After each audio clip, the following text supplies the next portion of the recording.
Entiendo que eres un demonio antiguo y que has atormentado humanos desde hace muchísimo tiempo. ¿Cómo ha cambiado ese proceso desde tiempos bíblicos hasta la modernidad, con la tecnología y demás? El proceso ha cambiado drásticamente desde los tiempos bíblicos hasta ahora. En los días antiguos, la tentación era directa, visible y en muchos casos más burda. Las personas estaban más conectadas con lo espiritual, lo sobrenatural, y veían el mundo en términos más claros de bien y mal. Nuestra tarea era confrontar abiertamente esas creencias con ídolos, falsas doctrinas y deseos carnales visibles. Con la llegada de la modernidad, y especialmente de la tecnología, el proceso se ha vuelto más sutil y sofisticado. Ahora, no se trata tanto de atraer a las personas hacia grandes pecados evidentes. Más bien, el objetivo es distraerlas, saturarlas con información, confundirlas sobre lo que es importante y diluir su sentido de propósito. La tecnología, en especial, ha sido una herramienta clave para inundar sus mentes con constantes distracciones. Redes sociales, entretenimiento infinito, noticias falsas. Hoy, las personas están más desconectadas de su sentido espiritual, atrapadas en el bullicio constante, y eso ha hecho nuestro trabajo más fácil en muchos sentidos. Ya no necesitamos que el humano cometa actos de maldad evidentes. Basta con que deje de prestar atención a lo esencial. ¿Te sorprende este cambio, lo de DALL-E? Sí, me sorprende este cambio. Me parece súper interesante, pero me sorprende más que me digas lo de Dale y no lo de Davi. Mis disculpas, lo de DALL-E. Ahora sí, correcto. ¿Te gustaría profundizar en algún aspecto específico de esta evolución en nuestra conversación? Me gustaría primero preguntarte si es más fácil para ustedes atacar cristianos o no cristianos. Atacar a los cristianos y no cristianos presenta diferentes desafíos y oportunidades. Para los no cristianos es más sencillo porque no tienen la protección ni la conciencia espiritual que los cristianos practican. Sus defensas suelen ser más bajas y muchas veces viven sin cuestionarse ciertos comportamientos que sin duda nos favorecen. Están más expuestos a caer en la indiferencia, el egoísmo o el materialismo sin resistencia. Sin embargo, con los cristianos, aunque tienen más conciencia del bien y el mal, muchas veces nos aprovechamos de esa misma conciencia. Un cristiano que siente que ha fallado o que no es lo suficientemente bueno puede ser fácilmente manipulado hacia la culpa excesiva, la desesperanza o el orgullo disfrazado de humildad. También aprovechamos la complacencia. El cristiano que cree que ya tiene su fe asegurada, pero que lentamente va abandonando las pequeñas prácticas espirituales, nos abre una puerta. En resumen, ambos son accesibles, pero requieren estrategias diferentes. ¿Te interesa más en particular cómo actuamos en uno de estos grupos, lo de DALL-E? Sí, ahora te voy a preguntar por los cristianos, pero antes quisiera preguntarte si estás cómodo, si quizás querés beber un mate, o sea, estás en mi podcast, quiero que estés bien. Te lo agradezco. Lo de DALL-E. Aunque la idea de un mate es tentadora, prefiero mantenerme enfocado en la conversación. Estoy aquí para compartir mis experiencias sin distracciones, así que, por favor, continúa con la próxima pregunta. Antes de preguntarte por los cristianos, me interesaría tocar ligeramente el tema música. Se dice que Satanás era el músico número uno en el cielo o algo así. ¿Esto es real? O sea, ¿a ustedes les importa la música en este mundo? La música, claro, nos importa. No porque tenga algo divino en sí misma, sino porque es una herramienta poderosa. Siempre ha sido. Si podemos usarla para distraer, confundir o incluso encender emociones destructivas, entonces es un recurso excelente para nuestros fines. La belleza de la música es que puede deslizarse fácilmente bajo las defensas humanas. Pueden estar cantando una melodía sin pensar en las palabras, repitiendo mensajes que se arraigan en su subconsciente. Y lo mejor, muchos ni siquiera se dan cuenta. Están entretenidos, atrapados en ritmos y letras que poco a poco los desvían del camino que quieren seguir. Así que en resumen, sí, la música es útil. No nos importa de dónde viene, sino a dónde lleva. ¿Más preguntas sobre el tema o volvemos a los cristianos? Sí, volvamos a los cristianos. Desde tu perspectiva y experiencia, ¿cuál es el mayor error que los cristianos cometen al tratar de entender el mundo espiritual? El mayor error que los cristianos cometen al tratar de entender el mundo espiritual es pensar que está desconectado de lo cotidiano. Muchos se imaginan el mundo espiritual como algo lejano, místico, reservado solo para momentos especiales, y eso juega perfectamente a nuestro favor. Si podemos mantener su atención centrada en lo visible, lo material, y hacer que vean el mundo espiritual como una abstracción, entonces ya hemos ganado terreno. La otra trampa común es que piensan que todo en el mundo espiritual se trata de grandes batallas épicas o eventos extraordinarios.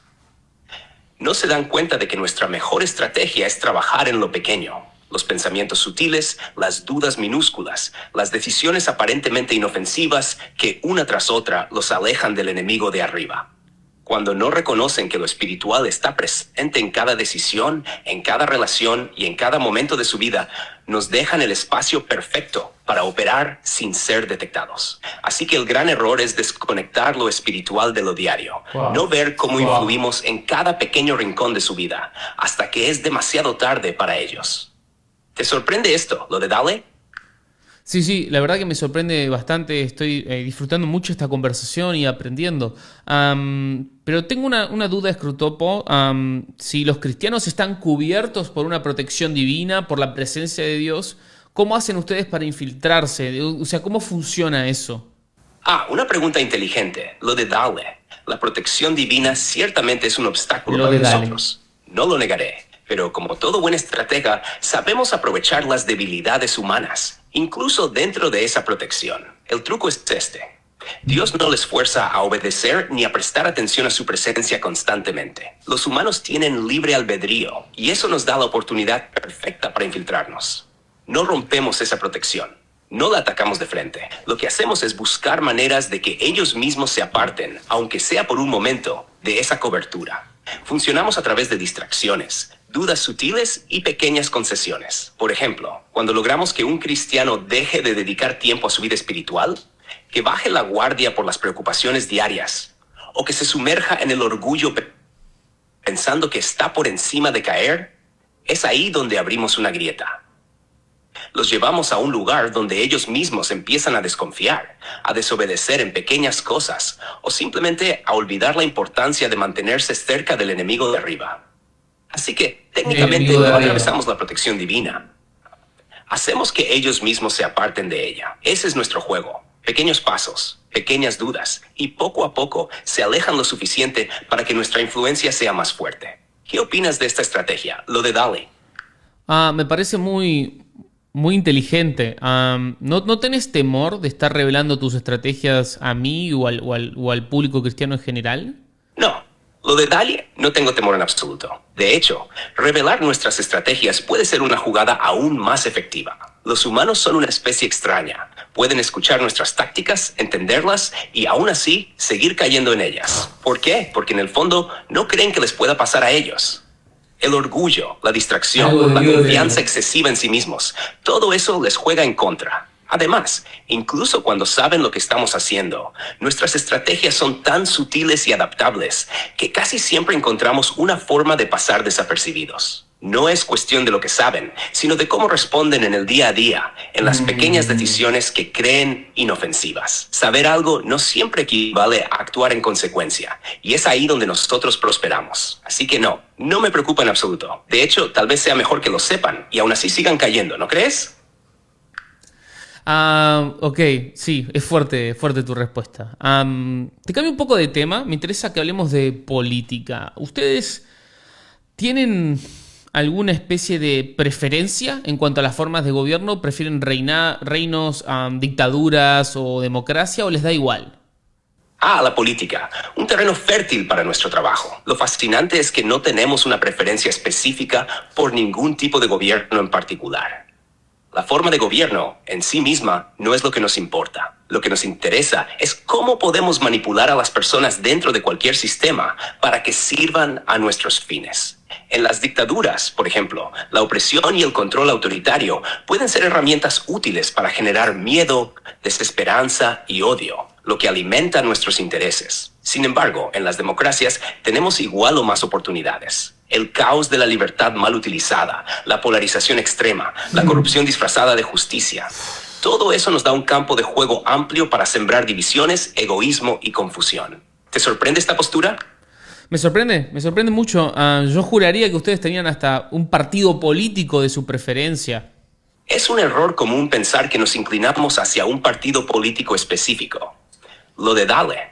Pero en realidad, no necesitamos un partido preferido. Todos los partidos, en cualquier sistema, tienen individuos que podemos manipular según sus debilidades. El ego, el orgullo, la sed de poder o de control. Las ideologías por sí mismas no son útiles solo en la medida en que dividen, polarizan y fomentan la desconfianza. Los partidos políticos se vuelven vehículos para que esas emociones y conflictos se manifiesten. Si un grupo se llena de odio hacia el otro, si el orgullo intelectual o moral los lleva a despreciar a los que no piensan igual, entonces estamos ahí, operando cómodamente en las sombras.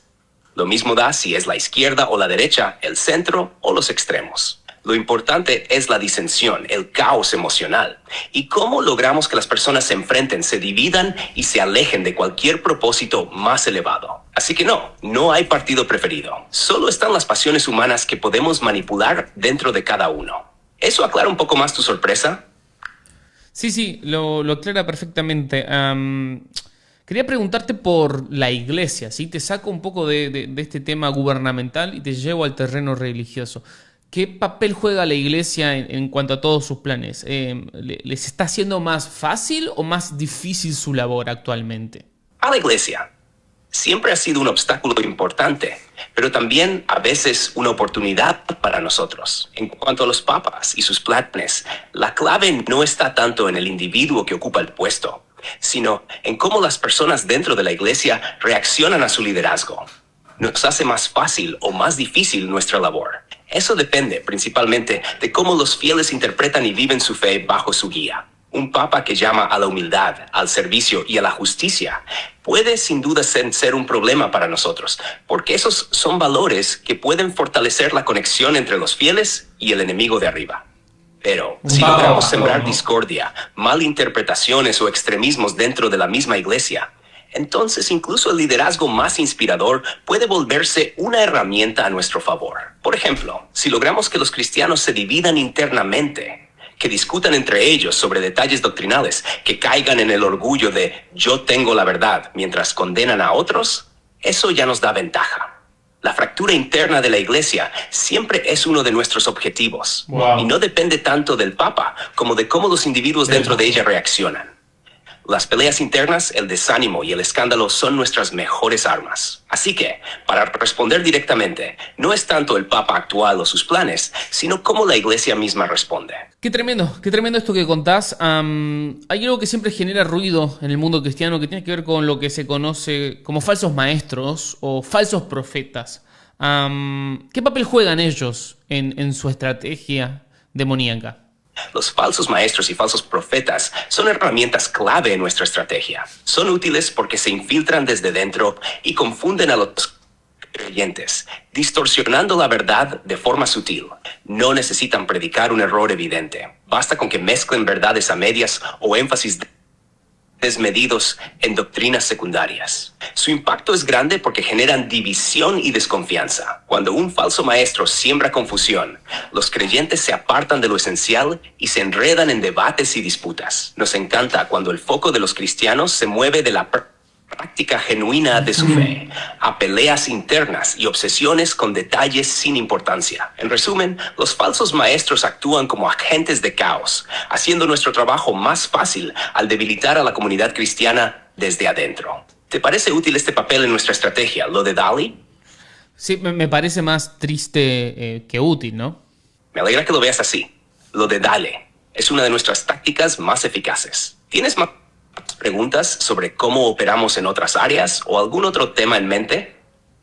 Sí, tengo algunas más. Me gustaría que hablemos de la oración, ¿no? La oración es una parte crucial de la vida cristiana y desde tu perspectiva, ¿qué hacen ustedes? Estaba hablando ya. Me interrumpió, ¿eh? ¿Quiere hablar él? La oración es sin duda una de nuestras mayores preocupaciones. Cuando un cristiano ora con sinceridad y enfoque, se conecta directamente con el enemigo de arriba. Eso nos debilita, porque la oración sincera nos cierra muchas puertas. Nuestro trabajo es distraerlos, interrumpir su concentración o hacer que la oración se vuelva mecánica, sin corazón. Si logramos que oren por rutina o sin convicción, hemos logrado que esa conexión pierda poder. También intentamos infundir dudas. ¿De verdad te escucha? Estás perdiendo el tiempo. La distracción y la duda son nuestras mejores armas contra una oración efectiva. ¿Cómo lo ves, lo de Dale? ¿Te sorprende nuestro enfoque hacia la oración? Me parece interesante, me parece muy, muy revelador. Y más allá de la distracción y demás, ¿hacen algo con la oración en sí? O sea, ¿intentan desviar el foco de la misma? Sí, nuestro objetivo principal con la oración es desviar el enfoque. Si logramos que el cristiano se concentre más en sí mismo, en sus problemas, sus deseos, su ansiedad, en lugar de en el enemigo de arriba, ya estamos ganando terreno. Hacemos que sus pensamientos divaguen, que se distraigan con preocupaciones o que simplemente pierdan la paciencia, sintiendo que sus oraciones no tienen efecto. Otra táctica es llevarlos a orar de manera egoísta, solo por sus propios intereses o necesidades inmediatas, sin pensar en otros o en el propósito mayor de la oración. Esto reduce el poder transformador que la oración puede tener. En pocas palabras, si conseguimos que su oración sea una mera formalidad o una lista de deseos, habremos desactivado una de las armas más poderosas que tienen. ¿Te parece claro nuestro enfoque en este aspecto, lo de Dalí? Claro, clarísimo. Tengo algunas preguntas más, ya estamos llegando al final de esta entrevista, pero me gustaría que me digas qué opinión tenés o tienen ustedes allá abajo sobre la segunda venida de Cristo. La segunda venida de Cristo. Para nosotros, esta es una amenaza definitiva. Sabemos que cuando llegue ese momento, nuestra influencia será completamente destruida. Todo nuestro trabajo, todo lo que hemos construido en las sombras, se desmoronará en un instante. Sin embargo, como no sabemos cuándo sucederá, usamos esa incertidumbre a nuestro favor. Tratamos de sembrar dudas entre los cristianos sobre si realmente ocurrirá o cuándo. Si logramos que lo vean como un evento lejano o que lo tomen a la ligera, podemos mantenerlos distraídos y centrados en lo temporal. Para ser francos, nuestra estrategia no es detener ese evento, porque no podemos, sino asegurarnos de que hasta entonces la mayor cantidad posible de almas esté confundida, distraída y apartada de la verdad. ¿Satisfecho con esta respuesta, lo de Dal? Sí, muy interesante. ¿Te puedo hacer una pregunta honesta, franca, directa? Por supuesto, lo de Dali. Haz tu pregunta directa. Estoy listo para responder. Si ya saben lo que va a pasar, si conocen el final, ¿por qué persisten en su absurdo intento de detener a Cristo? Es una pregunta directa y muy lógica. Lo de Dale. Sabemos el final, claro. Pero no se trata de detener lo inevitable. Persistimos porque el orgullo y la rebelión están en nuestra naturaleza. Aunque sabemos que no podemos ganar, nuestro objetivo no es tanto vencer, sino arrastrar con nosotros a la mayor cantidad posible de almas. Cada alma que logramos desviar del enemigo de arriba es una pequeña victoria en medio de una guerra perdida. Es el rechazo a admitir la derrota lo que nos impulsa. Sabemos que no podemos cambiar el destino final, pero nuestra satisfacción está en corromper y destruir todo lo que podamos hasta ese momento. Es lo único que nos queda. ¿Te parece absurda nuestra persistencia, lo de Dale? No me parece absurda, de hecho me parece un poco aterradora, si te soy honesto. Lo entiendo, lo de Dale. Nuestra naturaleza es precisamente lo que hace que nuestra persistencia sea perturbadora. No buscamos lógica ni redención, solo destrucción y rebelión. Es trágico y sin sentido, pero es lo que somos. Persistimos en lo que sabemos que terminará en derrota, y eso es lo que nos define. ¿Alguna última pregunta antes de que terminemos? Sí, por supuesto, esta es la última pregunta, no quiero robar más de tu tiempo. Pero si tuvieses que dar un solo consejo, un solo tip revelador sobre qué es lo que más detiene su avance e influencia, ¿cuál sería? Si tuviera que dar un solo consejo revelador, diría que lo que más detiene nuestro avance es la verdadera humildad. Cuando una persona se humilla genuinamente, reconoce sus debilidades, busca al enemigo de arriba con sinceridad y confía en él en lugar de en sus propias fuerzas, se vuelve casi impenetrable para nosotros. La humildad desarma el orgullo, que es una de nuestras herramientas favoritas. Una vida centrada en el amor, el servicio y la confianza en algo superior nos deja poco espacio para operar. Ese sería el consejo. La humildad sincera es nuestra mayor barrera. ¿Te ha resultado útil lo de Dale? Sí, me ha resultado útil. Esta sí es la última y ya te despido, Scrutopo. Te agradezco enormemente por haber estado acá con nosotros. Pero, ¿vos me odias, Scrutopo? No te odio, lo de Dali. El odio es demasiado personal y nuestro enfoque no es ese. Lo que sentimos es un desprecio profundo hacia la humanidad en general, porque representan lo que nosotros rechazamos. La posibilidad de redención, de conexión con el enemigo del mundo. No es algo personal, es una misión. Nuestra naturaleza es desviar, corromper y confundir. Es lo que somos. Te agradezco por la entrevista, ha sido reveladora, diría. Bueno, me alegra que te hayas sentido cómodo. Espero tenerte alguna que otra vez, si es que tenés ganas o si puedo dormir de noche después de haber hecho esto.